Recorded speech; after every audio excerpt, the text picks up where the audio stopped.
Sook, what a morning. I got up this morning to see what people were saying about the new GOAT, Victor Wembanyama, and his performance. Instead, I wake up to Chauncey Billups has been arrested and not on my bingo card, as it turns out. No, I love that. So same thing. And the best part is ESPN led with have you lost faith in the Mavs and Victor Wembanyama. This is the worst thing for Adam Silver, ruining what should have been a big night for the NBA. I just love that ESPN did not lead with this. Did not lead with this today. There's a league over there that's not real happy that this is coming out today. A league that has a credibility problem to begin with, and literally has had a player suspended for life, had an official go to jail for rigging games, and now this right as the season starts with a lot of positive momentum. It's about as bad as it gets for the NBA. Not good. Walk people through exactly what is being reported. You also actually have some sourcing on this already this morning that might give some people some insight here into what's going on. So it's funny. I actually have. I got to be careful. I have someone. Be careful on this one. Be careful. I know someone. I know someone who's very, very close to FBI matters. How about that? And and it was funny. I was like, what? And it just so happens that this all kind of came to a head today, and I got to have a chat with this person, and because right now this everyone's head spinning, right? So if you don't know, Chauncey Billups, Terry Rozier, and 28 other people, 30 people were arrested this morning. This isn't just a Portland thing. So Chauncey Billups is the biggest name involved in this, but this is a 3.5-year FBI investigation that actually started under the old administration. And whatever you think of this isn't a political thing, whatever you think of the FBI director and all that, is I know there's a lot of this belief that, these guys are stooges and they don't know what they're doing. And this is all rumor and speculation. This is not rumor and speculation. So despite the Toronto Rangers, despite some of the one-liners, nothing but bet and those kinds of things, there's some real meat on this bone. Yeah, there is. This is not, look, everyone has their chance to be proven innocent, and everyone will get their day in court. I have been told that this is not a fly-by-night sort of thing. This was 3+ years. The Portland office has been involved for a specific period of time, keeping tabs on Chauncey. They've had him under 24-hour surveillance for multiple days. This is they literally have been watching him around the clock for the last handful of days to make sure that he was not tipped off, to make sure that he was not a flight risk. They showed up at his door at 6 a.m. this morning. They had the RV, the Bearcat, ready to go in case he didn't answer the door. It was going to be one of those. But he came out arrested. He had no idea that this was coming. No one had an idea this was coming. The Blazers didn't know. Chauncey didn't know. This was all very, very hush-hush. I guess some folks high up in the NBA knew that there was an investigation that was going on, but that's about as far as what I've been told is that went. So this is all very quiet and buttoned up. But yeah, this is not good. This is not just some random allegations. Again, 3.5 years. And what I was told is they have him dead to rights and he will serve prison time. I mean, that's just what I was told by someone who is a lot more knowledgeable in this case than I am. I mean, I found out about this just like everyone else at about 7 this morning when I woke up and was like, oh my God. And it just so happens that I was able to have someone that knew a little bit more than me. And so this involves several NBA people, again, Chauncey being the biggest. It involves several members of the New York mob. It involves online. It sounds absurd. Yeah, it's so absurd. And we'll get into that, but yeah, it is important that you go over it. It involves obviously online gambling and fixing props. Now it doesn't sound what I've now to be fair, the person that I talked to wasn't necessarily involved in the direct aspects of what each person was being charged with. Sure. But it sounds like that Chauncey is not being roped into the Terry Rozier prop betting, like, going on DraftKings and betting $200,000 on Terry Rozier's under and then having Terry Rozier make sure that he doesn't get the under. Like that is something that is out there, but that sounds like that is not, at least what we know right now, not the Chauncey Billups thing. Sounds like Chauncey Billups is being indicted in the illegal poker games where Chauncey Billups and others were being used to lure in very rich, wealthy people to these high-stake poker games. And when they showed up at these poker games where hundreds of thousands, if not millions of dollars were bet, and that Chauncey Billups was used. He's a charismatic guy. He was used to bring these guys in. He played cards along them. The face card, as they called him. And what the people that were playing these games didn't realize is the games were rigged, right? And they went through an extensive, if you watch the press conference, they went through an extensive detail of how these games were rigged, everything from x-ray tables to the way the cards were shuffled, glasses and contacts that you could see marked cards. It was a coordinated effort basically to defraud people out of millions of dollars. I believe they said tens of millions of dollars. Mm-hmm. And then some of these people got suspicious of it and they decided not to pay. And when they decided not to pay, obviously that's where the mob comes in and the mob can get you to pay. So like this is all bad stuff. And again, just what I have been told by someone that I have no reason not to believe, that someone who's very close to this. This is not a rinky-dink throw stuff against the wall sort of thing. So I've heard a lot of people, that are throwing out there this morning. It's like, well, everyone's innocent until proven guilty, and give Chauncey the benefit of the doubt, and all that stuff is fair, right? Benefit of the doubt. I get it. Everyone's innocent until proven guilty. Chauncey Billups will not coach again in the NBA. Plain and simple. Chauncey Billups will never coach another game for the Portland Trail Blazers, and it is my personal belief, that Chauncey Billups is going to serve. From what I know, will serve time in prison. So he'll go before a judge today in Portland here in a little bit. He'll be deemed whether or not he's a flight risk. If he's deemed a flight risk, he'll sit in prison until this gets sorted out. If he's not deemed a flight risk, then he'll be put obviously probably with an ankle monitor and be put under some form of house arrest, something like that. But he will not be coaching in the NBA. You just... Anyone that thinks that this is something that can just blow over or that this will sort itself out, it will not. If you're the NBA, you cannot have someone with an ankle monitor or someone that is involved in mob activity involving illegal gambling. You cannot have him on the sidelines of an NBA game. So, whether or not he, look, he's got bigger fish to fry right now than whether or not he ever coaches again. He's done, man. It's over. He's got to worry about whether or not he stays out of prison. Whether that's cooperating, whether it's cutting some sort of deal, whether he decides to fight this. But again, just what I have been told from someone who has better knowledge of this than anyone that I know, any reporter. This is a very, very, very, very strong case that they have spent a lot of time, and they are determined not to have mud on their face. This is not something. There's a reason why that this was a big press conference. There's a reason why, if you listen to the press conference, there was some grandstanding. There was, how do I put this? This was a glory moment. Oh, they went up on stage and they were flexing. Yes, this was a flex. And they're not doing that without a really good idea that they've got some stuff. So. As dumb as this sounds, I also think the fact that the Diddy trial didn't go exactly the way they wanted to is not great, because they needed a home run in their next one. Yeah. And they rolled this out the day of the NBA kind of opening up. There's a reason for that. Well, they're looking for a very public win, and forgive the pun, but this must be a lay-in, right? Yeah. Well, I mean, it's one of those things. Allegedly. If they have been surveilling him for multiple days, and this is coming, the day it comes after they, basically the opening day. I mean, the opening day technically was yesterday in the NBA. We had two games, but last night was the real one. And again, you're showing up at the door at 6 a.m. and you have a press conference, an hour later? I mean, literally the press conference happened, I think an hour after the arrest.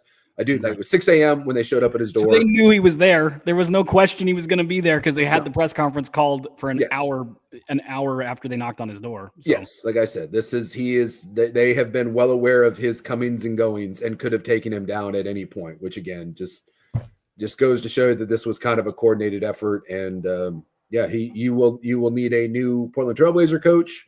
I can only imagine what Tom Dundon, who's the new owner of the Blazers, I don't think that's what you want when you get ready to buy a team for $4 billion and some change.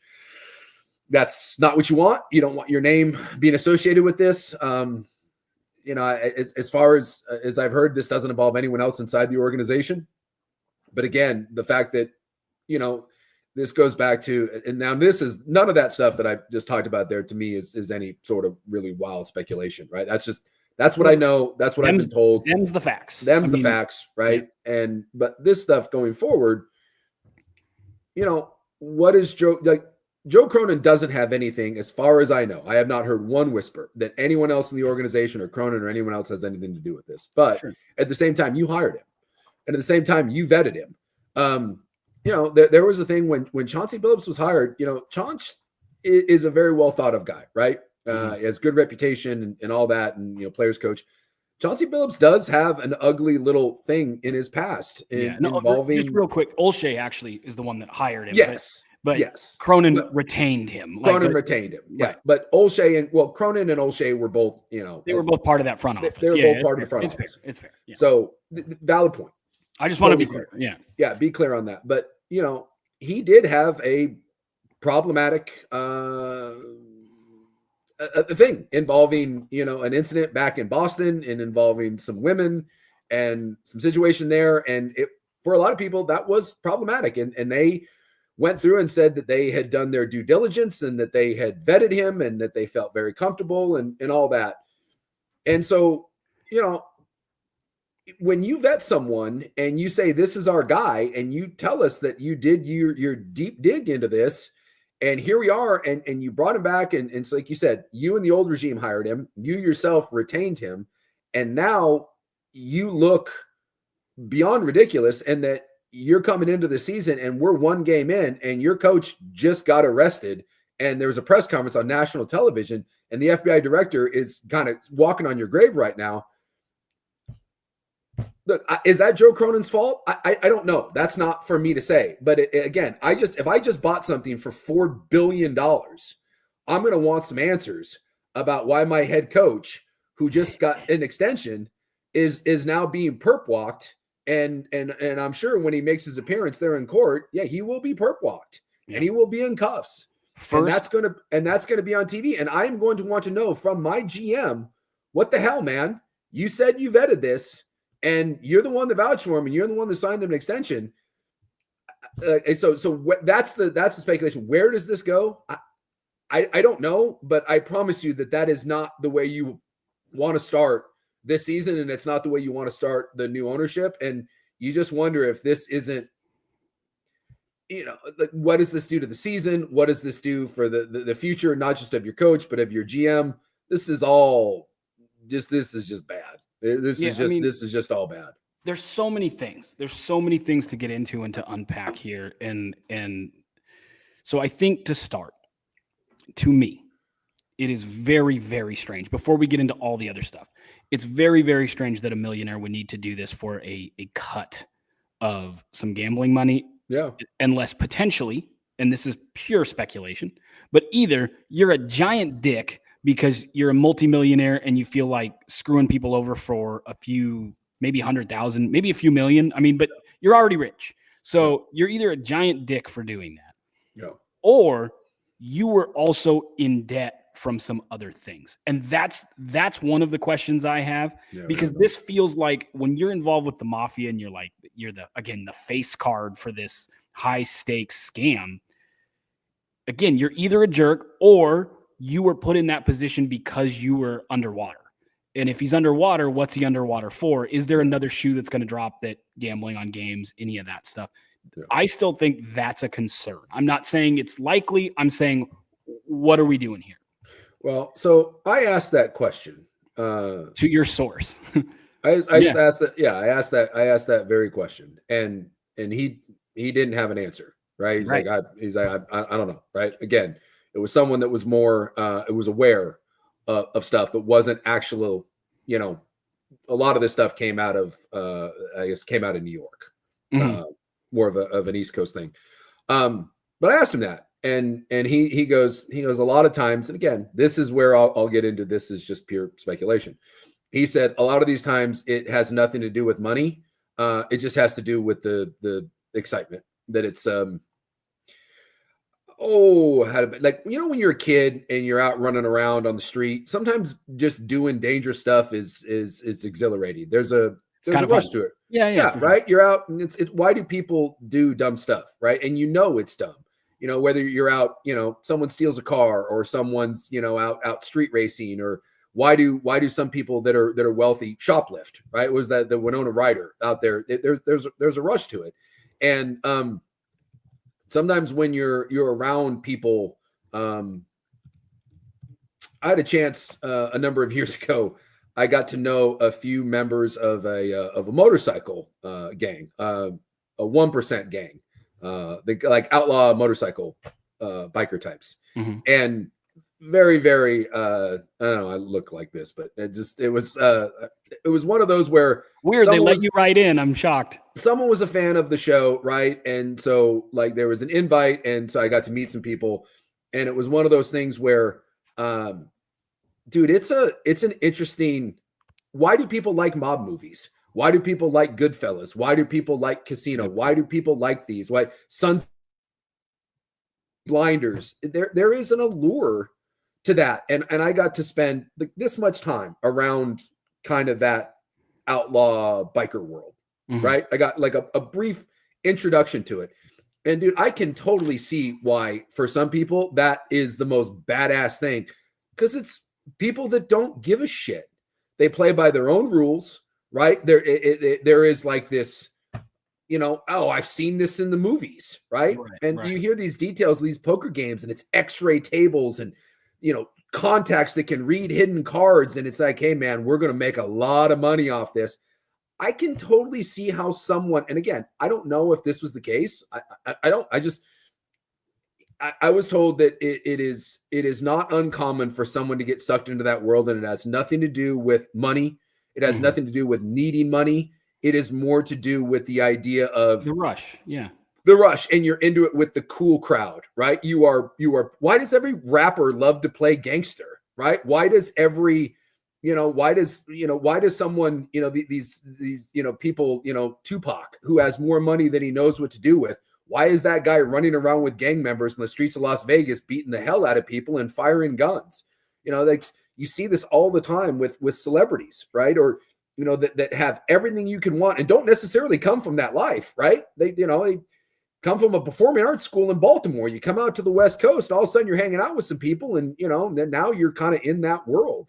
And I just think it's easy sometimes to fall into that. Like I said, I saw it, and for a brief moment, I'm like, man, these guys are kind of cool.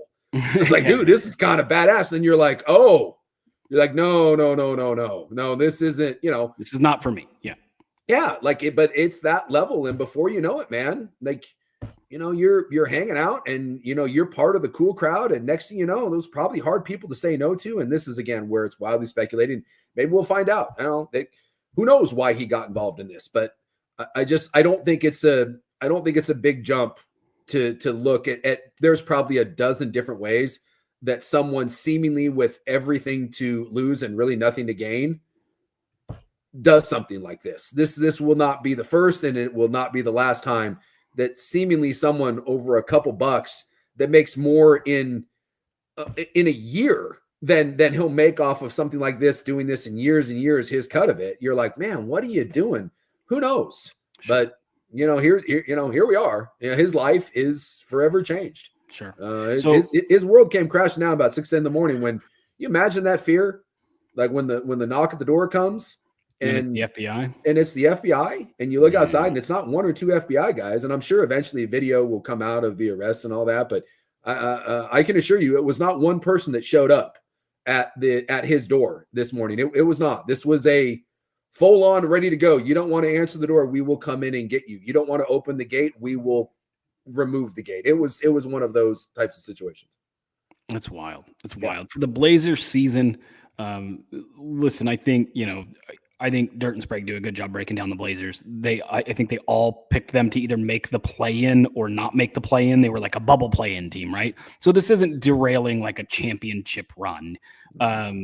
But I do think it resets when you've got a young core. And, Cronin's belief seemed to be that Chauncey was getting these guys ready to have veteran habits, to have winning habits. Yeah. I think that's resets all that. And I think that's really disappointing. And I think even some of the messages he said now, can you imagine the Blazers group chat right now? Yeah, I mean, dude, this guy, it derails everything he's preached. It derails a lot of what he said. I know people are saying, like, who would you rather, as a poll, like, who would you rather have be the interim coach, the assistant coach, or Damian Lillard? I think you need stability in a real coach in that spot. I do. Yeah, I don't think you can put Damian Lillard in there. Damian Lillard is not to stop that. Damian Lillard is not going to be the coach. This isn't 1962 where Bill Russell is a player coach. That's not. You want to be taken seriously right now, and you have a new owner. You have now a GM that's got to be on the hot seat. We'll get into that. And I think the way to stop the bleeding, and make no mistake, it was an encouraging season opener that now there's bleeding coming out of it. Even though you lost, it was a good game. And now you're an embarrassment to the NBA. And the best way to fix that is not to put in a player coach. At this put point, in an adult and do it the right way. They're not, they're in my opinion, they're not going to hire Tom Thibodeau or anything like that. No. This will be, you'll promote from within, and then Tom Dundon will hire his next coach. Like, Jody Allen will not be the one to hire this. When they had the press conference at the start of the year, we do know that Tom Dundon is involved in discussions.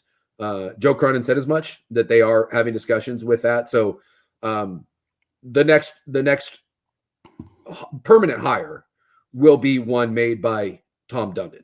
Yeah, it's job number one for new ownership, right? Yes. And the only question is whether that's going to be Cronin or a new GM at this point. Yes. And so these are all answers that we don't know. Does Dundon just say, hey man, lead assistant, whatever, promote, and you go through this year and you do what you can with it, put the distraction behind you, do your best, and I'll see you guys in April when I become the coach, when I become the owner, and I'm there in April, and by June, like I said, you may be looking for a new everything.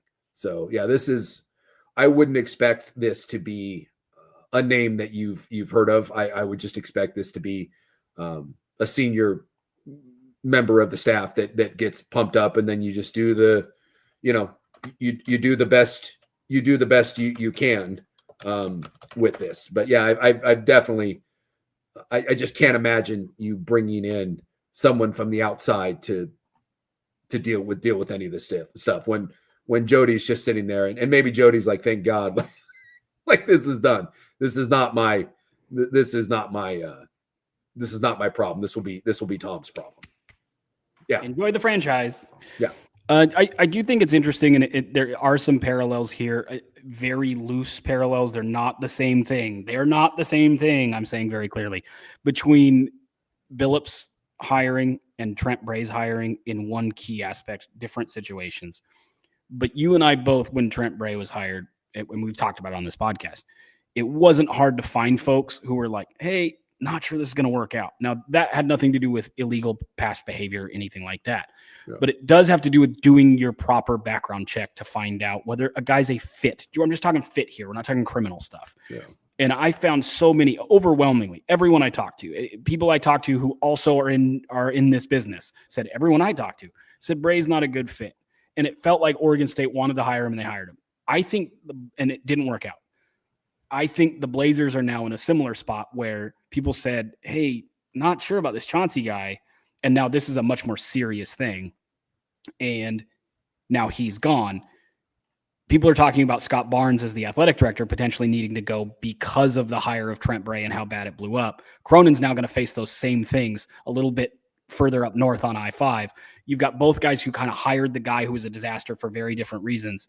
How fair do you think that is in this circumstance? We've talked about Barnes and kind of said, maybe you just sometimes need a fresh start. And whether it's because of criminal activity or just it blows up on the field, on the court, in your face, there are times when you go, we just need to hit a reset button culturally. Yes. And it feels like both in Corvallis, and this is the tie I'm making, both in Corvallis and now with the Portland Trail Blazers, it feels like they need a cultural reset. And I would even potentially meet as a new owner with Cronin and go, dude, we got new ownership. Yep. We have this disaster. We just have to. Yeah, I don't think you've done a bad job. We just have to move on. This isn't going to work. We can't continue to roll this out. I look, Scott Barnes is different, and I'm with you. I think Oregon State would do good by just flushing the whole effing thing and starting over. Again, I remember like back in the day, you were playing a video game and it didn't go your way, and it's just like, hey man, reset. Just I'm done with this. Like, sorry, Ninja Gaiden, this ain't working for me. Just reset. You need it, and I'm with you. Oregon State needs that, to me, in the worst possible way, and I don't think Scott Barnes can be a part of that, in my opinion. And yeah, I do feel that there's some parallels there, for very different reasons. They weren't good hires, right? They just weren't. And sometimes you get caught up in the jet wash. And yes, to me, if I'm Tom Dundon, this is just me, and I don't know if you say this behind the scenes with to Joe Cronin, or if this is just one that you play close to your chest, to use a poker analogy. To me, everyone's gone. He did this. He came in when he bought the Carolina Hurricanes. He came in, waited a little bit, and then everyone went, and it was a whole new thing. If I'm Tom Dundon, this is all I need to know, that when I come in and eventually take the helm, I will be hiring a head coach and a GM at the same time.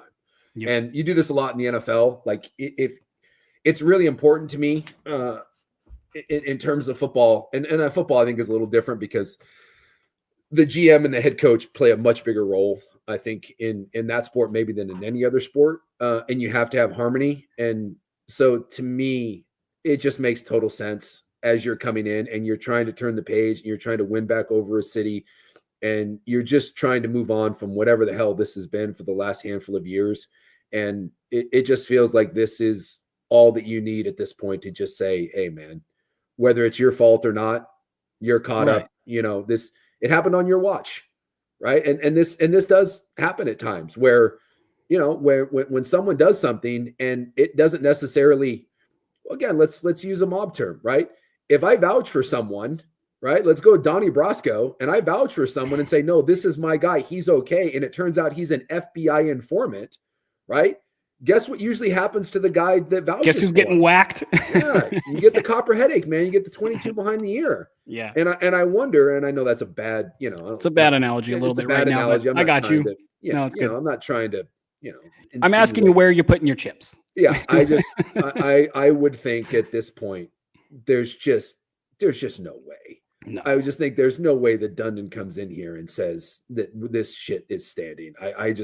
I got to believe that this is ultimately a brand new, fresh start, as you said, reset. And the GM and the coach get hired in unison. It's like what the Niners did when they hired Shanahan and John Lynch, right? You come in and you say, hey, let's hire a coach and a GM that know each other, that work together well. The GM wants the coach, right? The coach wants to work hand in hand with the GM. You bring in people that are experienced, and you're like, no, this is my pair going forward. That to me seems to make all the sense in the world. And I don't think anyone could really argue with because I don't think Cronin's done a bad job. I don't necessarily think that, but at the same time, I don't think he's really done anything to, I mean, we were questioning whether or not that he would have a job anyways, regardless of any of the stuff. And now same with Chauncey. Now you throw on top of it. I mean, come on. It seems like it's a no-brainer. Yeah, I think he's done some decent things in terms of some of the draft picks, the lower level draft picks that have kind of panned out. Getting Tamani Kamara thrown into a trade was obviously huge. Some of the contracts he signed, I think, have been largely pretty good. But you're kind of defined by your biggest moves. It's like a GM in the NFL drafting a quarterback, right? You're kind of defined by your biggest moves. And Scoot is kind of like he's not a superstar. And then, he brought back Billups, and those are your two headliner moves, really. And I don't necessarily know that either of them worked. And now you've got your biggest thing was you brought back Billups, and this has blown up in our faces. And he already came in with red flags, and you brought him back, and you obviously didn't see that this was going on. So we're going to go in a different direction. I just think it's a reset. I think Corvallis needs a reset. I think this Blazer team needs a reset. I don't think it really changes expectations because, to be honest, I'm not sure how good a coach Chauncey Billups was. The net positive or loss from this, to me, is pretty negligible. This doesn't change the Blazers from being a 5 seed to now not making the play-in. They're going to be roughly the same team. Anything else stand out to you from this that you just want to touch on before we kind of get into the college landscape? For me, again, just for folks who are just tuning in, because I can see the numbers, and we started with like 40 when we first started talking, and now we're at 600, but most of those are Twitter. You can see how it all breaks down, by the way. Yeah. It's like 550 from Twitter, a handful from Facebook, and a handful from YouTube. So thank you to everybody who's listening. Yeah. When I first woke up, I got online to check out the reaction to Wemby, because I thought that was going to be the story, is that we are crowning a new king. And I'm not ready to say like he's the best player in the league, but he has a unique skill set, some athleticism, and obviously just the size, the package that he is. You're going to be having discussions about where he is in the greatest of all time eventually. That's going to be a part of it. And that was his first big performance. I watched all of it because it was fascinating to watch him play and Cooper Flag and all that. And to see this just get completely overshadowed by not only an arrest, but an arrest of like a local Portland figure just kind of blew me away. And to hear you talk about the fact that you have a source that indicated he'd been under 24-hour surveillance, and it's just a wild thing to wake up to. Yeah. I mean, no one saw this coming. Like I said, I was able to have a discussion this morning with someone who is at least close to this side of the investigation. It sounds like the investigation was more out of New York, but obviously some of the local stuff was involved because of where Chauncey was. And yeah, if you didn't know, like, he was under surveillance for the last handful of days. They knew where he was going. This was all a very planned, coordinated thing. This is very buttoned up. This is something that's been going on for 3.5 years. I was told this is not some fly by night, throw some stuff against the wall, see what sticks. This was what was deemed as kind of a glory case. The press conference basically being held an hour after these arrests were made. This was the full deal, like going out to his house, SWAT, Bearcat ready to break down the gate if he didn't answer. I mean, whole deal. This was a big deal. This was a big deal to the FBI. They put a lot of time, a lot of effort into this, and they did not want egg on their face. So yeah, no one knew. No one knew. They don't listen to anyone that says that they had any sort of inside information this was coming. No, they did not. The Blazers didn't know. This was very hush hush. In fact, I even asked, quite frankly, I said, did Chauncey know that this was coming? And he said, no idea. Again, been following him. He had no clue. He said, my guess is, and this is what I was told, he said, my guess is when he realized who it was, he had an idea of what it was about. Right. He knows what he was doing. And by the way, this is, I was also told this was not something that he did years ago and never did again. He's done this plenty of times. This was not a one-off sort of thing. At least been the face card. Again, merely what I was told. Yikes. That this was not something that like happened 3 years ago that he did once or twice. No. So yeah, my guess is when that knock at the door comes, or the knock at the gate, please open the door, FBI. I'm guessing your whole life, like, everything changes and just absolutely, oh my God, like what happened? So, everyone was blindsided by this. Everyone. I've yet to hear one person in the national media or one person anywhere, local media, anything, said that they had any idea about this in any shape or form. So if you take any solace in that from an organizational standpoint, it's not like the Blazers, because so many people are asking questions and who knew what. And the Blazers did not roll him out there knowing that this was going. Oh, of course not. If the Blazers knew this was coming, there's no way they would have rolled him out on opening night. I mean, he made a gambling reference to Jason Quick in the post-game press conference. He did not see this coming, and if he did, he wouldn't have made that reference. It was like, I tend to keep my cards close to the vest, or something along those lines. He did not know this was coming. The Blazers did not know this was coming. And the only saving grace in all this is new ownership comes in. It is a good time for a reset. They're not in the midst of a championship run, but that's putting lipstick on a pig. This is a bad situation. The Blazers are under the NBA's microscope right now, and they need to handle things the right way. And suddenly the new owner has some major hurdles to clear. And the first one is going to be hiring a new head coach, I'd imagine, because they're not going to do it right now. And the second will be the decision to keep Joe Cronin, because you cannot have a situation like the Tennessee Titans had when Mike Vrabel was there. John Robinson was the GM. They didn't see eye to eye. And this is obviously a much different situation, but John Robinson trades A.J. Brown for a first-round pick, takes Treylon Burks, and you could mark that as the turning point in that franchise. You want your GM and your head coach to be on the same page. The best way to ensure that is to hire them at the same time and make sure there's some sort of relationship there. So I can't imagine they keep Cronin after this. And again, I don't even know how much of that's going to be his fault, because we are saying, and it has been reported that so far, no other Blazer, nobody with the organization, no player has been involved in any type of point shaving. That's not what this is. So it's really important to make that clear. It sounds like this is strictly a Chauncey Billups thing. And it even sounds right now that Billups wasn't involved in any of the, at least from what we know now, Billups wasn't involved in any of the actual betting on NBA props and whatnot, that this was strictly the illegal poker games. And by the way, you can't make this shit up.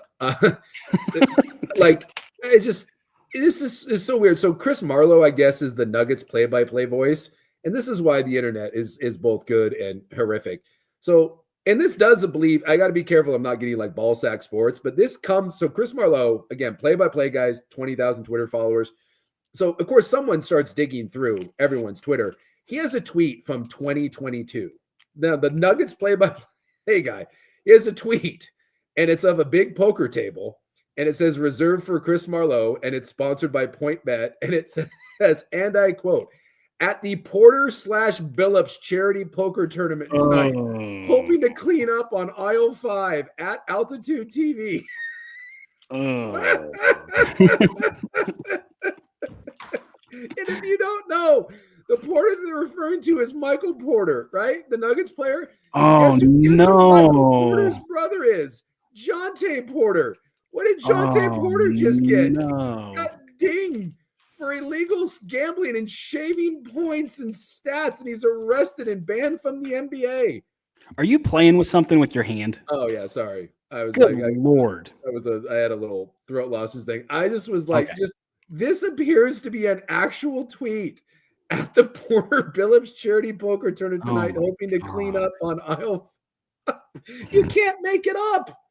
You can't. It's just one of the things that's crazy, so absurd, is the number of people who have highlighted, and you can go back on Twitter and you can find tweets. And yes, people accuse people of shaving points for every drop, like when a guy drops a pass or has a bad turnover. But there are dudes who have been indicted who there are multiple tweets that are like, I think this dude is point shaving. Like, look at his numbers. They get really wonky in these games. And then they're the games that are cited. It's nuts how plugged in some of the gamblers are that do it for a living. And they've been able to pick out a handful of guys and say, I think these guys might be doing something. And then sure enough, they are. It's really I'm just waiting for the inevitable, ESPN, like First Take or whatever. This segment on the NBA FBI investigation brought to you by DraftKings. Use code FELON for $500 off your first bet. Well, did you see they had the ESPN bet scroll as they announced it and they took it off? Like it was up and somebody went, oh my God, take this off. So you can watch it and it says bet ESPN, because ESPN, you can bet now on ESPN apparently. I didn't know that, by the way. That's not my book of choice.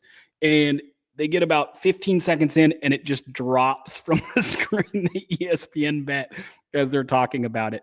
I do think that was a slippery slope, and I think we're going to have more problems. College athletics just announced that college players can bet on pro sports. Yeah. Do people not understand, especially in the NFL, LSU's, their returners, their returning players are really good friends with the guys who play. Yeah. They have a handful of draft picks every year. You think they're not going to call their roommate from last year and be like, dude, we've got this play on the first play. Say bet first completion over 12 yards for $5,000 because we're throwing up deep.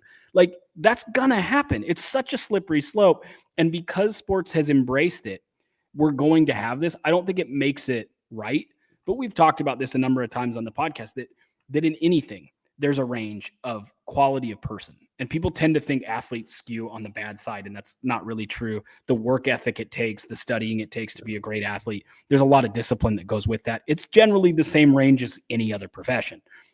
But if you're so connected to gambling and it becomes a part of the watching experience, and now you can watch games where the props are on the side of the screen, you're going to have this.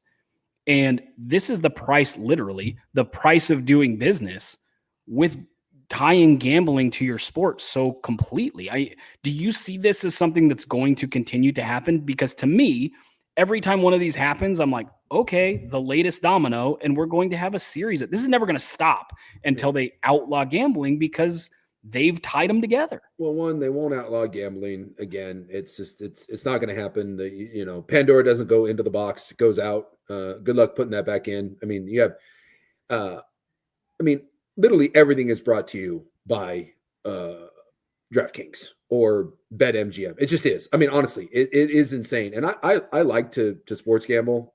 I do. I really only not me. Not at all, right? Well, yeah, you never send me. What was the? It was Davion Mitchell, and it was his assist ladder. Yeah. And he was plus 1740 last night to get a double-double, and my read had him getting a double-double, and he did. I'm not going to be a hypocrite, but I will say that it is almost nauseating. It really is, that no matter what you do now, I watch the UFC fights, and before and after every single fight, they're on there talking about, go to DraftKings and, here are the odds. They do live odds during fights. Every segment on any ESPN show has live odds on it. Professional owners have stakes in these gambling companies. I know for a fact, and at least one, the MetLife Stadium in New York for the Jets and Giants has a sports book attached to it, and you can take a shuttle back and forth for free from the sports book to the stadium. I mean, this is not going away. And the one thing I will say is, like, at least in this instant with the Terry Rozier, that's different. But the Chauncey Billups thing doesn't have anything to do with actual sports betting. The Chauncey Billups thing is you're just a jackass that defrauded people in poker games. But that actually doesn't have anything to do with sports betting. Now, the 28 other people that were arrested and Terry Rozier, that's different, and Jonte Porter and some of the stuff that's come out of college. Although this is the argument I'll make to that. And I get people that will never believe in gambling. I totally get it. Totally a fair point. It's the same argument with drinking. I like to drink. I totally get people that say that the world would be better off if we banned alcohol. Totally get it. Do I want it? No, because I like to do it. And I think I do it responsibly. He said wearing a BYU shirt. Yeah. I like to drink. I like to gamble. BYU alum. I just got back from Portugal. Here's a lovely dessert wine. I just found that ironic. So. Yeah, it is true. I told you I'm the worst representative of BYU in the world. You're rocking your BYU stuff to be like, listen, I like to drink and gamble and go to Vegas and be debaucherous as much as the next guy. It's like, I'm more of a New Orleans guy myself. You have way better time down there. But I would say, if you ever want to go to a tailgate and you want to drink for free, right? Here's my go-to, right? Any tailgate you want, NFL, NBA, doesn't matter, just whatever. Go to any tailgate and buy yourself a cheap BYU shirt, right? Just you get one of these, and throw it on, and get one beer. That's all you need to do. You just bring one beer, whatever it is, and just start walking around the tailgate and get the biggest BYU shirt you can. Get the big old F&Y on there. Just boom, and walk around with your beer. And you will be invited into every tailgate, and you will drink for free the entire time. The novelty of someone wearing a BYU shirt while drinking a beer, you will become the best friend to everyone at that tailgate. It is the ultimate foolproof hack. And be like, are you Mormon? You can just be like, yeah. And they're like, get in here. And next thing you know, you're drinking and eating like a king. Fun little fact for you. But back to my point, at least with the Terry Rozier thing, the Jonte Porter, what we had with the Iowa kids in college, the Alabama baseball coach, right? These things all get caught because the sports books are the ones that are getting defrauded. And like the Terry Rozier one, those dumbasses bet $200,000 on one game of Terry Rozier's stat line. Right. Now, these people that run casinos and that run these online books, one, it's not some dude watching it. It's a freaking computer. It's AI. You don't think that immediately when when Terry Rozier's stats probably get a grand total of 15 grand across the country on any given night that are bet on his over-unders. And then all of a sudden from two people, there's $200,000 that get bet on one game. And then Terry Rozier goes out after like 8 minutes and all those bets win. It's not like there's this big swell and some win and some lose. Every bit that comes in on that's 1,000 times more than is normally bet. All that hits. You don't think that the books pay it. That's how these guys get caught. Right.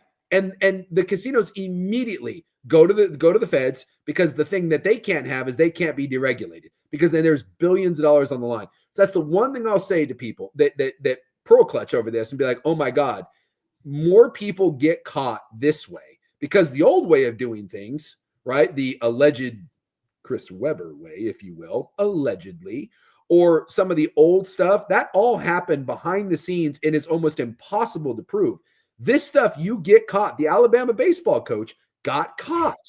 That Why? was so dumb. Because on a random college baseball game, someone bet $50,000. Not just that. Do you know that the dude who placed the bet told the guys at the thing, I have an inside tip. I'm talking to one of the coaches. And he was like, I'm on the phone with one of the coaches. And like, you're an idiot. You know, the LSU receiver that got caught, you know, he used his own name in his handle.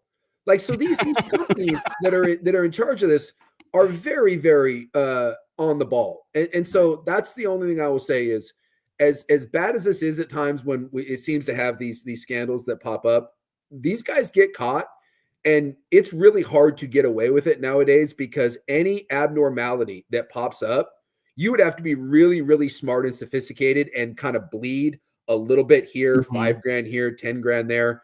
But when you start having these big outliers, where all of a sudden people are betting hundreds of thousands of dollars, red flags are raised immediately. Investigations go. And so that's the one thing I take out of this is all the regulation that we have now, and the fact that this crap is above board. It's harder than ever to get away with shit. It just is. And that's a fact. Right. And you couldn't even actually like slowly bleed if you only had a link to one player, because unless you purposely lose it, like we're going to win on Terry Rozier bets at a 64% clip, because if everything else we'll bet on and we're hope we're at 52. But even then they'd say, dude, he's made $2 million on Terry Rozier's career in the last 5 years or whatever. It will pop up again. And this is all tracked. This is all tracked with algorithms and computers. And if let's say a casino knows that on prop bets, they win. I mean, most gambling sites, you like the margins are like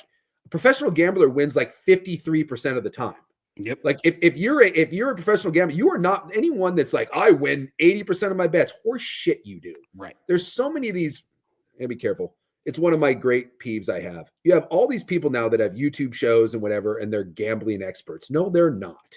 Right? You're really pretty, and you go online and you spew stuff that you have this great information on how to gamble, or you're some guy that says you're a Vegas insider and you're like, I have all the bets. I want to go 5-0 for you.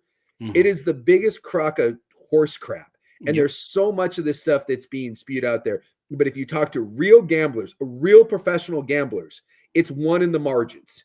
It's how much you bet, when you bet, and no gambler is winning 80% of their bets. They're just not.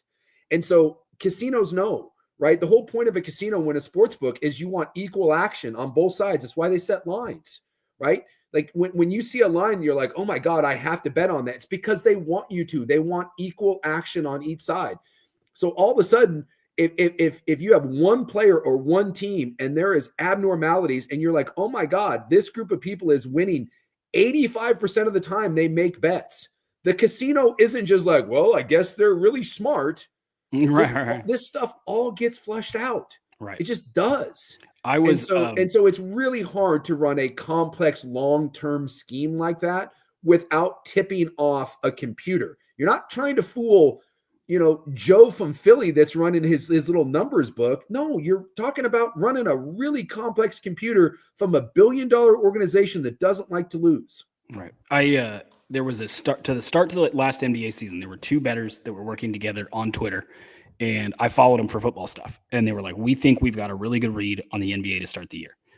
and they hit for real. I mean, this is a real story. This really happened. They were hitting about 84% of their bets for the first 2 weeks of the year, and they'd pick like 5 or 6 props. Okay.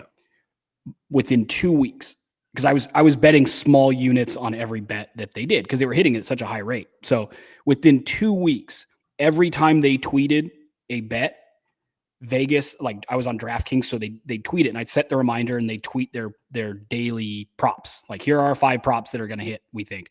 Immediately, DraftKings took them all down. If you just placed it, they voided your action, like you were done. Like, and then they would bring up the bet again, like they'd say over 15.5 points for James Johnson, and then they bring it back up, and it'd be 17.5. And it was like and that was after 2 weeks of 2 dudes on Twitter that had 75,000 followers each. And Vegas had picked it up that quickly that, like, we are taking down, as soon as they tweet it, we immediately take down those props within seconds. So to think that they wouldn't catch you putting $200,000 on Terry Rozier on a random night is really funny, because even just being successful at props, if you're good for even a few weeks and people are following you and tailing you, they'll start removing your bet and changing the line for the average person. So it doesn't really work the way people think it does. We are supposed to do college football. It's weird to pivot to college football, but we do want to talk Ducks, Huskies, and I've gotten some questions about the Beaver coaching search and where that might be at or not be at. So we'll address that, and then we'll get out of here. But we've got a little bit more time with you. Again, thank you to everybody who's listening. Leave comments. I can see the comments if you leave them on Facebook, and if you write them below on Twitter. I do have a scroll of that. I know like 95% of our viewers right now are coming from social media and not YouTube. So if you leave a comment somewhere, we can see it and we can address any questions you have. Oregon, I sort of feel like we now are in repeat mode of what we were before the season. We said at the beginning of the year, we're not going to learn much from these 4 games until we get to Penn State. And then there's Penn State and Indiana. And then it's like, now we're not going to learn much from these next few games until they get to USC and Washington. I don't really know what to make of this game against Wisconsin. Wisconsin's offense might be the worst in the country. It's certainly the worst Power 4 offense in the country. I think the over-under is, speaking of lines and betting, the over-under projects them to have like 7.5 points or something like that. Oregon should roll here. That's quite a big difference from last year when it was a battle into the 4th and the defense had to kind of make some big stands there. What I want to see from this game, I think more than anything, is a continued attempt to establish the vertical passing game, to continue to establish throwing the ball up top. I thought against Penn State and Penn State and Indiana, Oregon did a lot to stretch the field horizontally with some tunnel screens and quick throws to receivers and sweeps and things like that. Some of that jet motion, all that stuff. But they didn't really throw over the top. And because of that, the safeties kept creeping down, cheating down. And Oregon really never made them pay for it. And I thought Penn State did a good job getting pressure. Indiana did a good job of dialing up pressure by sending more guys. And Oregon really didn't do a very good job of either against Indiana, Dante Moore even quick releasing, but throwing the ball vertically. And I thought very intentionally last week, Oregon threw the ball downfield to Sadiq, threw the ball downfield to Moore. And I would be shocked if they don't spend the next 3 or 4 games trying to establish throwing the ball downfield more, because the more space a defense has to honor, the more holes open up. And I would expect a number of deep shots in this game. And I would expect Oregon to win something like 53-7. This Wisconsin team is horrific. Well, like you said, they haven't scored in 2 weeks, for God's sakes. Like, I posed the question if yesterday on the show, because I was supposed to go down to this game. My gal is an Oregon grad. And so I tell her every year, I say, you pick one game, we'll go down, do the tailgate thing. I'll wear my BYU shirt and I'll drink way too much. And so she invited some friends up. So we were going to go down to the Wisconsin game. So I was like, oh my God, like, really? And luckily it's supposed to be like 55 degrees and pissing rain, by the way. It never rains at Autzen. Yeah, I believe I saw an 89% chance of a lot of rain at kick.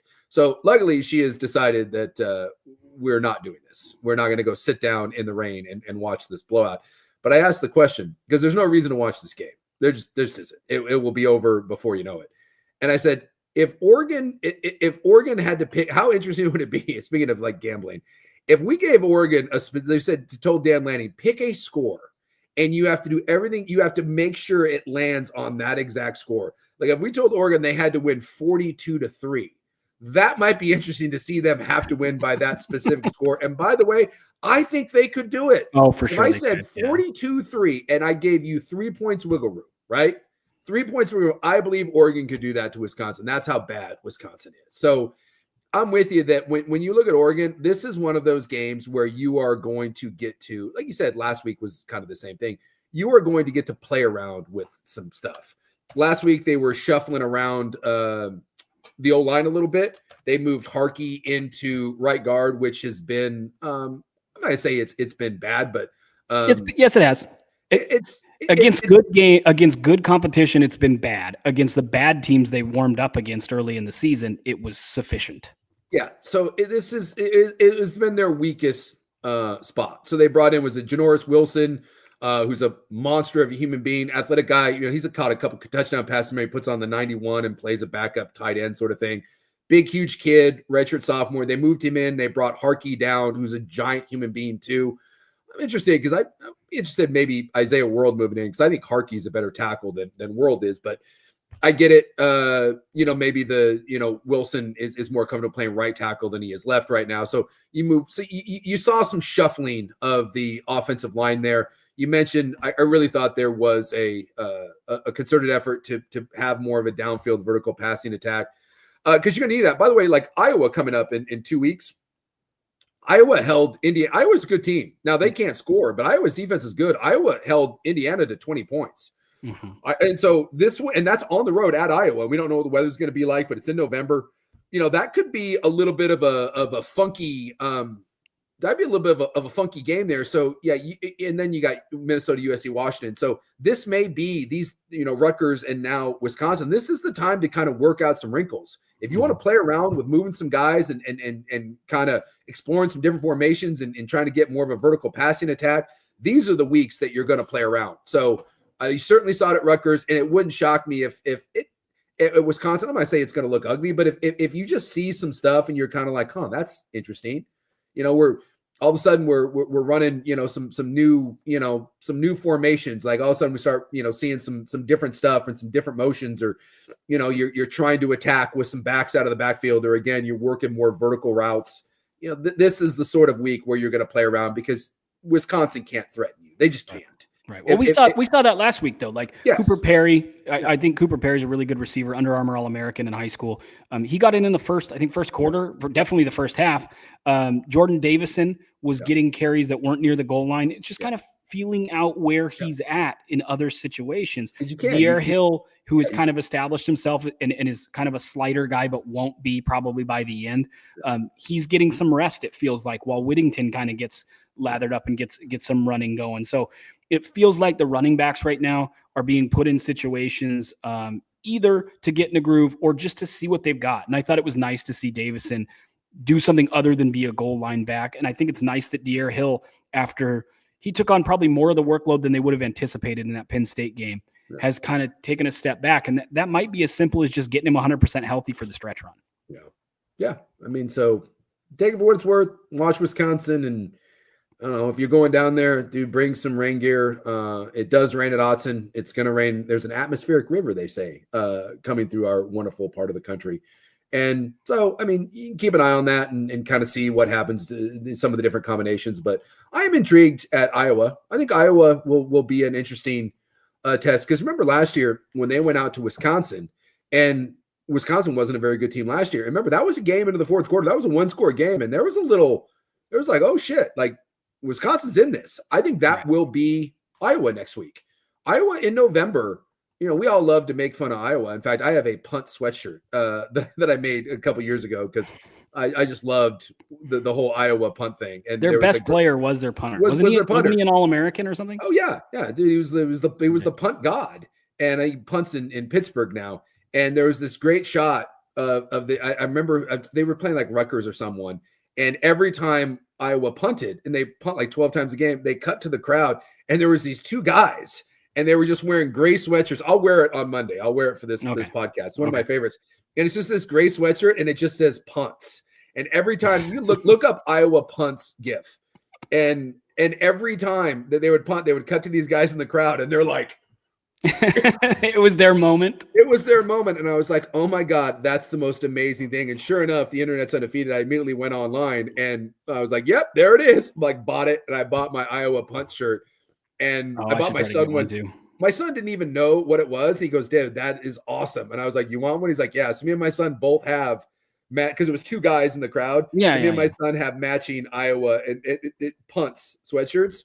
And I love whenever I wear it out, those that know, they see me and they're like, oh my God, that's the greatest thing. So this could be one of those games where, Iowa doesn't threaten you at all, but neither did Wisconsin last year from an offensive standpoint. But if Iowa is capable of holding Indiana to 20 points and you go back and take a look at that game, dude, they gave Indiana some real problems and they can hold you in November to down in 20 points. And if you do that, funky things happen. So there is some still meat left on this bone. This is not a guarantee that Oregon breezes through the rest of the year and just waltzes into the college football playoff.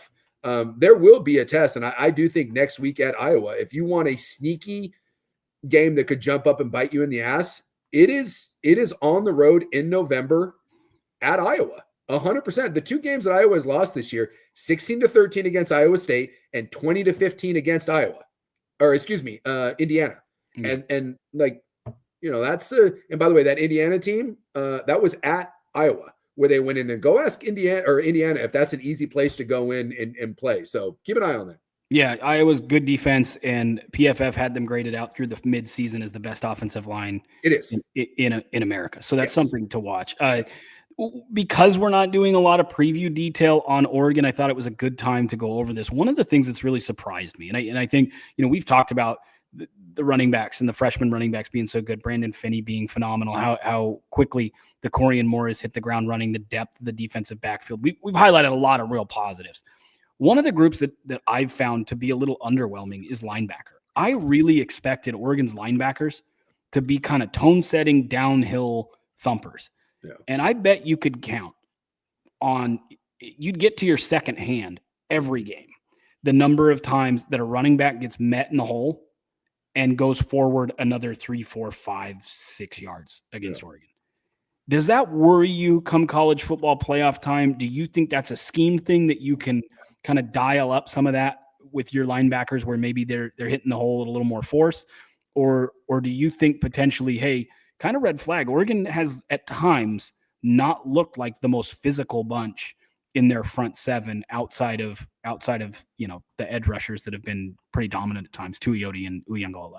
Yeah, I mean, I guess you could say that. I don't think they've really been necessarily exposed. Penn State didn't run the ball very effectively against you. Indiana, I think their best guy, it was like 3.7 yards a carry. They were pretty limited too. Yeah. They were pretty limited. So while I don't think that the linebacking core is phenomenal, I mean, Betcher is a good, solid player. Again, we like Bryce Betcher. He's a great story. Is Bryce Betcher like an all-American first-round NFL pick? No, he's not. He's the quintessential college tough-nosed kid that just plays with his hair on fire.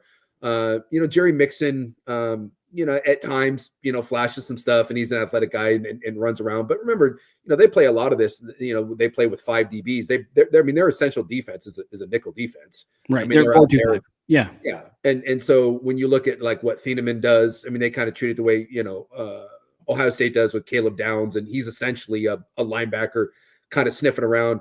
We saw Northwestern kind of run him out of that a little bit where they had to bring in a little heavier, play it down. So, would you like to see better linebacker play? Yeah. But do I think right now, is it a giant problem? I can't say it because it hasn't really been exposed. And I think part of that too is that the D-line has been really good. Really good. And you've got some boys up front that keep those guys clean. But yeah, as well as the D-line is played, would you like to see some more tackles for losses? Would you like to see some more downhill aggressive stuff? Maybe. But I think, that's one of those to keep an eye on. And I'm not certain. That may be one of those college football playoff things, right? Let's say they play Notre Dame. Let's say Notre Dame runs the table and Notre Dame gets into the playoff. That may be one of those things that you look at, and maybe when Notre Dame watches it on film, you're like, that could be problematic. But I'm not certain right now on the schedule. And maybe Iowa does that too. Like you said, Iowa has a really, really good offensive line. And maybe Iowa is one of those guys that can actually neutralize the Oregon D line and kind of get some push. And when that happens, I think that's maybe where you see it. And Northwestern did that a little bit, right? Yeah. And that's kind of why I asked, to be honest, is we're not really previewing Rutgers. We are looking ahead. Yeah. And that's one thing, kind of looking ahead to that Iowa game. Yeah. Oregon runs that 4-2-5. Their O-line's really good. The linebackers haven't been real impactful. Some of that is just a byproduct when you're watching football. Yeah. If you take off 33% of the linebackers because you're in a 4-2-5 instead of a 4-3 or a 3-4, you're like, hey, the linebackers don't make as big of an impact. Well, there's two of them. I'll tell you this. When you play Iowa, I would be very shocked if they're in a 4-2-5. If they're in a 4-2-5, or if they are in the 4-2-5, I would assume that Thieneman is playing. Dude, he's playing 2 yards behind the linebackers. I mean, why? Dude, it's Iowa, for God's sakes. Like, right. In fact, if I'm not mistaken, I do believe the Iowa quarterback has not thrown a touchdown in Big Ten play. I want to double check this to be fair, but I believe his last touchdown pass was against UMass. So they have played. So they started off with Albany, Iowa State, UMass, and since then they've played Rutgers, Indiana, Wisconsin, and Penn State. I do not believe that he has thrown a touchdown pass. UMass was the last time that he has thrown a touchdown pass. Yes. Yeah, he's not thrown a touchdown pass in 4 games. Yes. And he has not thrown for 200 yards yet this year. And he has 3 games in which he has not eclipsed 100 yards passing. Yes. It's Gronowski, I believe is his name. Mark. Yeah. He was supposed to be the solution, man. They brought him in and thought he'd fix some things for him. He has 3 touchdown passes and 4 interceptions. So, again, if you come out in a 4-2-5 against Iowa, allow me to raise my hand and look, I'm not questioning anyone. You know a lot more about Dan Lanning and Tosh Lapoy, but I would like to raise my hand and just ask why. So we'll see. But yeah, that will be a test because Iowa will just try to run the ball on you, and they have it will be by far the best offense line you played all year, and they are not going to drop back and throw 30 times. So. If you want to see linebackers playing downhill and you want to see the chin strap buckled, Iowa next week will give you an opportunity to see these linebackers play downhill, and we'll see. I think we can have this conversation after that game and see where this goes. I still want to talk about Washington and Oregon State. We'll go to Washington next. I think this is a really big game for the Huskies. If they win this one, you easily draw a roadmap. Because after this, it's Wisconsin, awful, Purdue, UCLA has gotten to be a tougher game now that they've changed things and Deshaun Foster's out. But you should be favored, and you are favored against Illinois too. Yeah. But if you beat Illinois, which is more of a coin flip, and you win, you should win your next 3, and you play Oregon with 2 losses. And I don't think they'd beat Oregon. I think Oregon would be a 10, 12-point favorite. I think, yes. And I think I would pick Oregon in that scenario. I think they would win. But suddenly this Washington team is really playing for something. It also feels very ominous. You remember when Mario Cristobal, when we all saw the runway, the Miami job looming, and it was about to open up, and you just kind of could hear. And then I heard from recruits that like some of the coaches kind of recruited for Miami, even like around Civil War time. They were like, hey, you should follow us. It's like, to Oregon? Well, just put a pin in that. It feels that way a little bit with Washington right now, where they're kind of like, yeah, we're having a good year, but is Fish going to be around, and what's going to go on there? That Florida job's open. And are you a little concerned? Do you get little concerned vibes from Washington fan? They just don't feel all the way bought in to a year in which they could win 10 games. Stuff is strange. I go back to it. When you have the guy, and when you don't have the guy, I think and it's so strange that Fish has done a fine job there. Okay, he stabilized it. Last year wasn't great. There were moments. You came into this year and you were pretty hopeful, and you got a quarterback that you really like. And again, as you stated, if you beat Illinois and you are favored, that was a great point you made there. If you beat Illinois and you're favored by 3 or 4 points, in theory, Wisconsin, Purdue, and UCLA are not good teams, despite what UCLA, we can start the UCLA thing. That's a bit of fool's gold, by the way. The wheels started to come off last week against Maryland, and yet they found a way. Indiana, by the way, is about to stomp a mud hole in UCLA's ass. It's going to get really ugly. That fairy tale shit ends this week. And Cignetti is the sort of guy that is not going to be nice. If he can score 70, he will score 70. 63-10 if he can. Yeah, this UCLA game is going to get brutal. UCLA and their offense, Nico is easily confused. Their offensive line isn't that good. And wait till they get put into this zone pressure scheme that Indiana runs. UCLA is about to get stomped. So the path is like you said, Wisconsin, Purdue, UCLA. If you find a way to beat Illinois, Washington is going into that Oregon game with a potential like 10-win college playoff, a 9-2 season as a big underdog to Oregon. Yep. Yeah, sniffing an opportunity, and yet it doesn't feel like that at all. That anyone up there cares. It's strange. And again, we've talked about it. Jedd Fisch is not the most personal guy in the world. His family doesn't live there. His wife's an influencer posting crap from Arizona and how great it is to live in Arizona. And when she was in the Northwest, she had to do all her vitamin shots to deal with the rain. He doesn't feel like the guy. He really doesn't. And that's weird to say. But if I asked Washington fan in 2 years as Jedd Fisch your coach, I think most of them would say no. And if I asked you, would you care? I think most of them would say no. Agreed. And that is really, really weird considering that there is a lot of young talent on this team. And by the way, this, may all get overblown and next year everything's hunky-dory. It doesn't feel great. It doesn't. And that's strange because this is a good young team, but goes through weird stretches. And again, Jedd Fisch is an offensive guy. And for all the talent they have up there, right? Some good freshman receivers. We mentioned Jonah Coleman, Damon Williams and Boston, there's NFL talent, right? Roebuck, and yet, the freshman, has been close. He's a tier below maybe Decorian Moore, but he's been special too. Yeah, they've got a good team. And you've gone through long stretches against Maryland where you were terrible. And then the Michigan game was the worst I've seen Damon Williams play. And it's just even against Rutgers at time, and everyone scores against Rutgers. There were stretches against Rutgers where I looked at their offense and was like, man, they were down, by the way, in that Rutgers game. They were down 13-10 at the half. And then they came out and scored 3 touchdowns in the second half. You're like, okay, there's Damon Williams, but no excuse for that. It's just weird. It's a weird vibe up there. And, the other problem is that injuries are starting to pile up. And we talked about it at the start of the year, right? It's the one thing Washington couldn't afford because they don't have depth. But Carver Willis, who has been their best offensive lineman, we haven't seen him in 2 weeks. And they were playing the McCree guy, Max McCree, who was their starting tackle last year. And God bless him. He's just bad. And he got hurt last week. And so he's out for the season. So, and I don't remember I think they brought in a freshman, Champ something or other, if I'm not mistaken. I'm trying to think back on it. They brought him in. Oh my God. And that's not his fault. He can't play.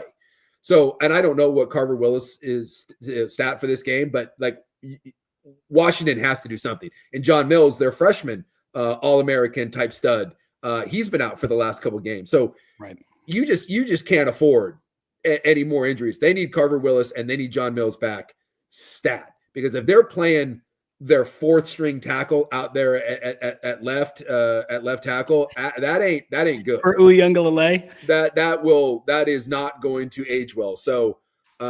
And you got a tight end that you lost for the year. So there's just Washington has to find a way to get healthy. And this is your season.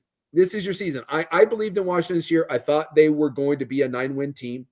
In fact, we said it. We said we think this is going to be a 9-win team potentially with a chance to play Oregon. And I think we both have Oregon winning that game. But comfortably. Yeah. I don't think Washington can beat Oregon right now. But this Illinois game, this is your season. This is the biggest game of the year.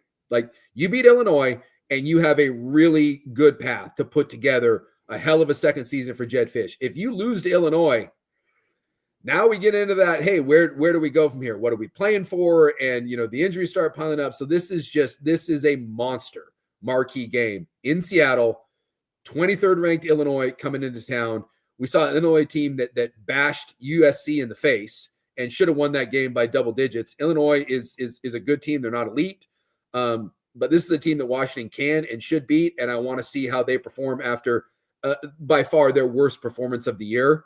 The one thing I'll say about even in their 2 losses against Ohio State and Michigan, which both ended up being 24-6 and 24-7. Got away from them late. Yeah. It got away from them late. Their defense I hear some of the national guys talking about how their defense isn't very good. And I'm like, do you watch? Like, I'm not saying their defense is elite, but their defense has kept them in games. Right. In the Maryland game, it bowed its back in the second half and made stands. In the Michigan and in the Ohio State games, as shitty as those offenses were, and they were bad, those defenses kept that to basically 1-score games deep into that game and gave their offense a chance. So believe it or not, in these 2 games, their 2 losses, it has not been the defense that has let them down. It is the offense. And that is something that I don't think anyone saw coming this year. Right. It's weird. It's uneven success and uneven vibes. Yeah. I mean, that's what it feels like in Washington. And if you were to put this record with a young quarterback, one of the nation's best running backs, arguably the nation's best draft eligible wide receiver, and one of the most dynamic freshmen in any other environment in the country, I think people would be excited. I don't understand. And Washington fans are passionate. I know Oregon fan doesn't like Washington fan and vice versa, but Washington fans are passionate. When they have a good team, they're there, they're engaged. And it just feels like, it sort of feels like this year they're rooting for their stepbrother who's really good, but there's like a rivalry with the stepbrother because he's not your real brother and he's having a lot of success. That's kind of what it feels like to me. It's like, yeah, good for him. And they're like, not my real brother. You know, I mean, it's like, good for this team. Jedd Fisch is a really our guy. I mean, it's very strange. Yeah. Oregon State, from a school that's maybe not certain about their guy to a school that doesn't have a guy. Oregon State going through a coaching search. I did have a recruit message me this morning and say, because they were kind of talking to him right before they made the switch. And he's like, what's going on? Because I kind of want to figure out my recruitment. And I said, I think it's going to take time. I don't get the sense that they're hitting the accelerator right now on this job. Now, I have no sources in that athletic department, especially right now. But I don't get the sense that like they're close to naming a coach. It feels like they're going to do this the right way, and they're going to do this the OSU way. So they're going to have a committee of people that on paper makes it look like they're taking this really seriously about finding the right fit culturally. And then they're going to use Blaylock and Barnes and an outside firm or a firm to hire the coach. And then they'll get the committee to sign off on it to say, see, look at us. We're taking Oregon State passion seriously, which is a farce. Just go hire the right freaking guy. Like, what the hell are we doing? Like, well, we've got Brandon Cooks and the Lululemon chair. Like, shut up. Who cares? Go hire a good football coach. You know what happened last time? You hired an OSU guy that everybody at OSU was like, yay, Trent Bray. And every single person I talked to, including former teammates, including coaches that knew him and worked with him, including former players, were like, this isn't going to work. Trent Bray's not. Trust me. And it's like, what's wrong? He's like, he's not a bad dude. He's not a head coach. This is going to be bad. Every single person I talked to said that. I know you've said before, you talked to people who also said, Bray's not the right guy. So they didn't even really do any investigating last time. I don't care about the Oregon State man. Go get a good football coach. And I'm tired of the packaging of Barnes. Like, it's just egg on your face consistently. The NIL deal that they agreed to was absolutely embarrassing. It's horrific.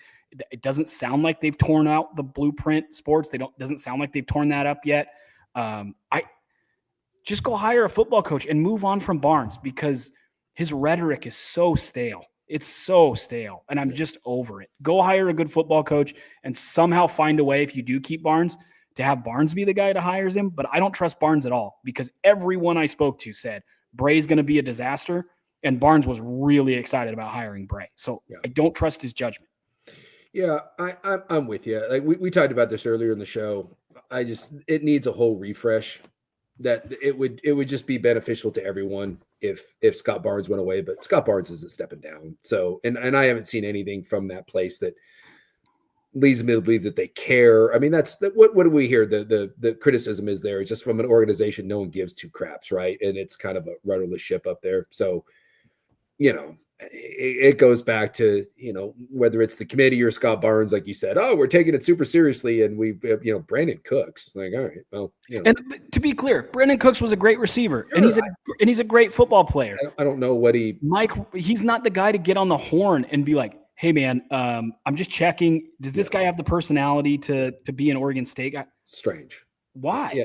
Just, I've said it before and I'll say it again. go do what Washington State did. Go hire Jimmy Rogers. Go hire the next Jimmy Rogers. Go find the guy at whatever it is, Holy Cross, or go find I mentioned the guy at Sac State that runs the go offense, right? Go find a young, energetic guy that's going to be there for 3 or 4 years. He's going to leave you because that's what coaches do.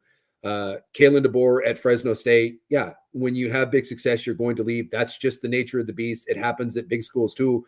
Watch, the Missouri coach is about ready to probably leave and go take the Florida job. Drinkwitz. Yep. Yeah, he's done a great job at Missouri, but it's not Florida. So this is just the Oregon was a stepping stone program until exactly. supposedly now Dan Lanning's staying forever. Yeah. That may change at some point. So every program, Nick Saban left college football. So every coach is a stepping stone. So just go get the right freaking dude.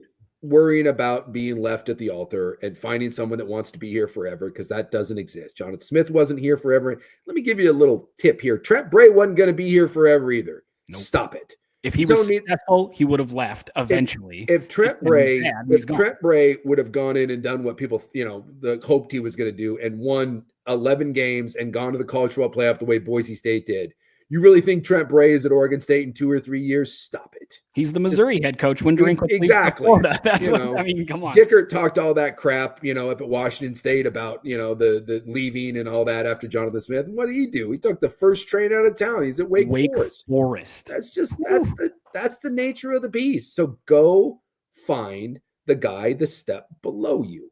Go find the guy at a Sun Belt. Go find the guy at the FCS. Go, North Dakota, South Dakota, these schools, Montana. Go find that guy that's 38 or that just wants to work his ass off, that wants to be obsessive about this for 3 years, build a program, get the fans excited, and then in the 4th year you pop and you win 11 games. You're the best group of 5 team. You make a trip to the college football playoff. And then right before the college football playoff, he tips his cap and he takes the Florida State job. And you're like, well, that sucks, but it's cool because now you're in the college football playoff. And then you go hire his offensive coordinator to be your next coach. And that's just the way it goes. Right. And you keep building from there. That is where schools like this have to operate. And by the way, that's how you had to operate before. Let's not act like if you were hitting it out of the park that your coach was going to stay forever. That doesn't. There's like 8 schools in the country that Pac-12. That Oregon State was winning the Pac-12 title at a 40% clip. That's the thing that I think is the biggest fallacy. Yeah, like the seat at the table thing. I get it. You didn't get a seat at the table. Yeah. You are now the bully in a new conference, and you could theoretically win 7, 8, 9 games a year. Yes. And coaches might find that as a soft landing because you have better facilities than almost everyone at the Texas states and Utah states of the world. You're in a better spot to win 7, 8, 9 games a year. Now, the money's not the same, and that's complicated. And you're not in the Power 4, and that's complicated. I'm not saying it's a better spot, but I would guess if you get the hire right, your winning percentage over the next 10 years will be better than it was the last 10 years. Yeah. Because the conference you're in. Embrace this. You've been handed a shit sandwich. It stinks, but there is an opportunity here, right? From the ashes, right? And it's the way you deal with it. It's glass half full, glass half empty. So you have an opportunity here. And unfortunately, I'm with you. I think you just said it. I wish that it wasn't Scott Barnes, and I'm not trying to take personal shots. I don't know Scott Barnes personally. Talked to him a handful of times over the years in the radio. I'm not here to say you're a bad guy or anything like that. It's just sometimes, as you stated with like the Blazers, sometimes it just makes sense to just wipe the board, and it feels like this is an opportunity to wipe the board and maybe get a fresh set of eyes. But that doesn't look like it's going to happen. So. Hopefully I just don't want to see it to be a retread. God, don't make it Jonathan Smith. Don't make it after he fails miserably at Michigan State. Michigan State. Don't make it, Matt Wells and these sort of situations. Don't do that. Go find the next guy, right? The next guy. Go go find the guy that this is the best opportunity he's had in his career, as opposed to the guy that's taking this because all the other opportunities have dried up. Yeah, right? You're not running rehab. You're not running rehab. Stop running rehab. Yes. Don't. Yeah, find the guy that's excited. And someone will be excited. Like there will be someone, the coach up at Montana State, he should be excited. Brent Vigen. Yeah, right? Vigen. He should be excited about getting this. This Oregon State is a good place. Like you mentioned, when you look at the contemporaries that you have and what you're dealing with, from stadium to infrastructure to all that, a great environment. Corvallis is a great college town. You can do this. You can recruit to Corvallis at this level. There is an opportunity here if you get a guy that's willing to embrace this. And I would love getting someone that has embraced something that occurred in Montana or one of the Dakotas or Wyoming or Kansas, someplace like that can sell, hey man, come to a great college town off the beaten path a little bit and let's go whoop some ass. Right. And by the way, this is a better college town than any of those places that we're talking about. Right. Corvallis is not, we're not talking about the middle of, we're not Manhattan out here. It's not Manhattan, Kansas. I mean, Corvallis is a cool place. Sure. I've talked about a few things statistically with recruiting. And if you're a better recruiter, you win at about a 70, everything else aside, home field advantage, everything, just purely you have more stars than they do. You win at about a 73% clip. It is not a shock that teams that were in that 6 to 8 range in the Pac-12 traditionally in recruiting that went to the Big 12 have had their best seasons ever now that they're in the Big 12, because they went from being the 6th to 8th best recruiter in the Pac-12 to being 1, 2, 3. Arizona, Arizona State, Utah are the 3 best recruiters now in the Big 12 over the last 5-6 years. Arizona was a preseason top 15 team before Jed Fish left. Arizona State made the college football playoff. Utah's very good. They had a slump, but they're right around the top 25. Oregon State's going to have a similar reaction in terms of recruiting and where they are in the pecking order. They went from being 9, 10, 11, 12 every year in the Pac-12, and you have to be that much better than everybody else in all the other facets to climb that ladder, to being number 1, 2, or 3 every year. Boise State, Washington State, Oregon State. So you have a chance to have those years that Arizona State and Arizona are having, where you have your best seasons in modern history because you aren't recruiting at a severe disadvantage anymore in terms of your contemporaries. And that's really, really important to understand, is there's opportunity here. And it doesn't mean financially you didn't get screwed and left behind. I'm not saying that, but just understand that there's a place where you can have meaningful winning football in Corvallis every fall in the new Pac-12, and not to lose sight of that and be like, hopefully someone who's lost 11 games last year that used to be good wants to be here and be our coach. Man, to hell with that. That you deserve better than that. Montana State's Brent Vigen's a guy I'd watch. And this is not inside sources. These are just guys I like. Brennan Marion, go offense, exciting coach. That's the Sac State Sacramento guy, State coordinator at UNLV. Jason Eck did a great job at Idaho. Yep. He drug Oregon into relatively deep waters. We'll call them at least moderate waters when they played them last year in Eugene. Good football coach. He's now at New Mexico. Has real recruiting ties in the Northwest, well-liked, well-respected, identifies talent here at a high clip. And then Jerry Neuheisel. And you said this last week, when UCLA wins, look at who's giving the speeches. Look who's being carried off the field. It's not Skipper, their coach. Yeah. It's Neuheisel, the OC. He's well-loved. Maybe you gamble on a coach like that early, and you get him a year before his resume dictates he should be your head coach. But because of that, you get to keep him an extra year longer. And you've got a young, fresh face. Kids want to play for him. It's exciting. Those are 4 candidates that I'd watch.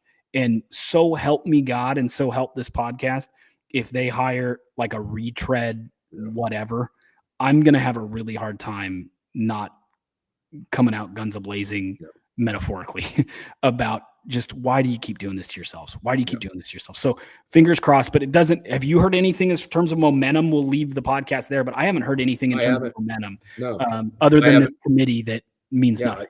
All I heard the committee, and I haven't heard on, and I'm sure at this point people are reaching out to agents and stuff, but I have not heard any whispers other than just the standard, hey, names that are being thrown out, but that's more of a people should look here. But yeah, I don't have any sort of insight of where this is going. No idea, or when it will happen. But I would hope as you get closer to the end of the year, you start singling in on at least 1 or 2 guys that kind of come out of the forefront. So exactly what we thought this podcast would be. We talk about a Blazer head coach being arrested, and all the different iterations of how gambling has affected sports. And then we got into college football like we normally do. To anybody who's new, thank you for listening to West Coast Bias. We normally stick to college and NFL football relating to West Coast teams. We do talk about the national stuff, but generally speaking, we always try to hit the West Coast teams and go over what they've got going on. So thank you for listening. Please like. It helps us out. Subscribe wherever you get your podcasts. And Suk, spread the word. We'll be back Monday in a punts sweatshirt. You have promised me at this point. Got it. And we will be previewing the team of punts, the king of punts, the Iowa Hawkeyes. That's right. Playing the Oregon Ducks. Thanks, man.